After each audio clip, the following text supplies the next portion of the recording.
ধর্মের নামে যারা নারীর প্রতি বিদ্বেষ ছড়াচ্ছে তাদের বিষয়ে নির্বাচন কমিশনের পদক্ষেপ কি, এমন প্রশ্ন তুলেছেন বাংলাদেশ মহিলা পরিষদের সভাপতি ফওজিয়া মুসলিম।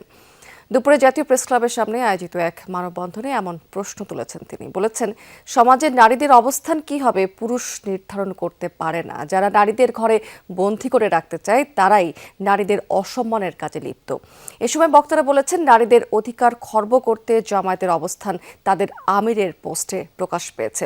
দেশের বিপুল সংখ্যক নারী প্রতিদিন জীবিকা এবং পরিবারের দায়িত্ব পালনে কাজ করছেন।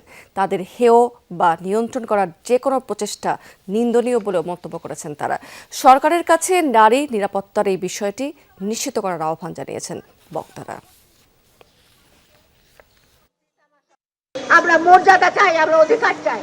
আমার এই মর্যাদা এবং অধিকার প্রতিষ্ঠার জন্য বাল্য বিবাহ বন্ধ করার জন্য আপনি কি করবেন, নির্যাতন বন্ধ করার জন্য আপনি কি করবেন, শিশু সমাজ আপনি প্রত্যাহার করবেন কিনা, এই বিষয়ে আপনার বক্তব্য চাই।